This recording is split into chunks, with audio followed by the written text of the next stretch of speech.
You know, there's something in this whole thing that we need to talk about, and it's not needs versus wants. Yeah. You know, my dad used to tell me when I was growing up, I'm going to deal with your needs and you'll get those wants yourself.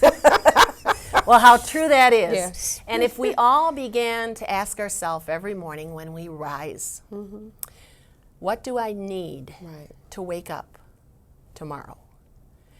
We might think twice, is it really worth putting that $250 credit TV on my credit card at perhaps 13, 18, 30% interest that will then take me a number of years to pay for, usually 7 to 12 years, and could end up costing in the neighborhood of $1,000 to $1,200. When we get back to looking at what are our needs and what are our wants, we then begin to prioritize in life. What exactly can we afford? Right. With the debt ratio like it is in our nation, with a foreclosure rate, now Michigan is 4th in the nation amongst foreclosures, with the bankruptcy rate and the negative debt ratio, we've got to get a hold of this. And we have to put off and teach our children, model for our children, to purchase only what we need and to save for our wants. And I would like to suggest a concept. I call it a 3-basket concept. We have a basket of Life 101. Life 101 is if the senator loses her job when she's done here and she doesn't have another job for 8 months, it's a good idea to now have put aside whatever your net income is for 6 to 8 months in that Life 101 basket, so that when you need to pay your expenses and you don't have that income, you can pull it out of there without penalty. You then also need to think about a retirement. 401s, 403bs, IRAs, all great things to have automatically deducted from your paycheck. Your tax return. I encourage your listeners to go with the split refunds on their tax returns right now. What a great time to be able to save something before you even receive it, and you'll never miss it. And then the third basket is called the dream basket, and that's for that vacation. It's for that boat. It's for perhaps your home, something that you dream about owning one day, but at this point, because you've never saved, you're not going to be able to ever reach that goal. And so I encourage people, put those goals down, put them on your refrigerator, look at them, and then work towards fulfilling them. And how are we going to fulfill them? Got an answer to that too. We're going to go with a pay yourself concept, which FDIC began. And pay yourself first means Senator Scott gets a check, and for the $1,000 she gets, she decides before she gets it how much is going to go into each of those baskets. Yes, Senator Scott's got more than the $1,000 worth of bills, but the $1,200 worth of bills are not all going to get paid in full. We're going to divide those up. So in the pay yourself concept, you already take 10 to 20% right off the top and put it away in those different slots. And I really encourage both an automatic deposit for all of us into our credit union or bank, as well as your IRA or your retirement account, whatever it is.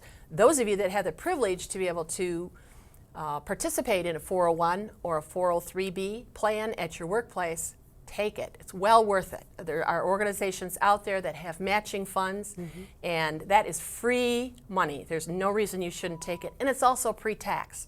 So I really encourage you to participate in any of those plans that your workplace may have. I think in terms of the education piece, none of us have been privileged to live in a land and a state where personal finance education has been taught. So whether we're a teacher like myself or perhaps a senator like yourself, we often sit here and we say, well, if we weren't an accounting or a business major, we haven't been privileged enough to receive personal finance education. So I encourage our listeners to really work towards contacting their lawmakers and their superintendents and their Board of Educations here in Lansing and let them know how important and critical it would be for every child in this state to receive personal finance education. We were grateful for the Department of Education last year passing an amendment to their standards saying that personal finance should be included in high school economics and other elementary, middle school, and high school courses. But of course, we know that doesn't mean that every child will get personal finance. That what good will it do for us to send children to the moon, to know the most intimate computer skills, all about history, if they can't be self-sufficient? And I think that with this kind of education, we really can turn around the foreclosure and the bankruptcy rates and help this next generation do what this current generation hasn't done very well. Because the sooner we start teaching them financial literacy, That's right. the better off they will be. That's right. Yeah. That's exactly right. That's Yeah. exactly right. So there's a number of organizations that are out there in the Metro Detroit area working. For those of you acquainted with the United Way, you can dial 211 and they have a helpline to help with financial literacy issues. The Neighborhood Service Organization, located at Bagley and Grand River, also offers all kinds of financial literacy services, even to their own employees, as well as outreach centers in, I believe, 30-some different locations throughout the city. The Friendship House in Hamtramck has been a great place to offer services. Money Smart Week is coming up right around the corner here, and if we look at Money Smart Week, .org/Michigan, we can find over 300 activities free to the citizens of this state during the week of April 20th to the 26th. And so that would be a great place for people to jumpstart on this issue and become educated. Okay. Well, I just want to remind them that the Michigan State Housing Development Authority Save the Dream program is here for you for counseling service and advice on how to avoid foreclosures with direct homeowners to a housing counselor. And anytime you think that somebody calls you and said, I can help you, call MISHDA first at 1-866-946-7432. And they will walk you through and let you know if this is a good organization. So, Lois, I want to thank you for coming and giving us some more information on this. I do have some bills that we'll be introducing very soon that will help with this foreclosure. People who are struggling financially and are facing foreclosure, my legislation will allow the homeowner to stay in their homes longer, 90 days before being forced to give up their homes. And in the meantime, in those 90 days, you can be working with different organizations to help you stay in your home. Just up and walk away from your home. Before you do that, make these calls. My intent is to allow extra time so that the homeowners can hopefully get some things in order to get help that they need so that they can keep their families together in their home. Because after all, that was your dream, your home. And so, and I just want to remind you that to get your credit scores, as Ms. Lois Gibbons has said, you know, I've been fighting for affordable home and car insurance.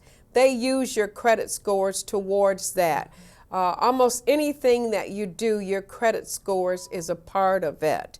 And so if you have good credit scores, you'll have lower payments in that. So I do appreciate you tuning in to the Scott Report today. Just remember those numbers. Ms. Gibbons, do you want to give some numbers again? I think we'll put those on the bottom of the screen. Okay. Yes, and that'll be the easiest All way, right. I believe, for the listeners. We'll do that, and you can take the time to write those down.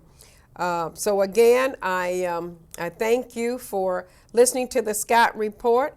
And so until the next time, I am State Senator Martha G. Scott from the 2nd District. My number is 1-800-SCOTT-78. Please give me a call.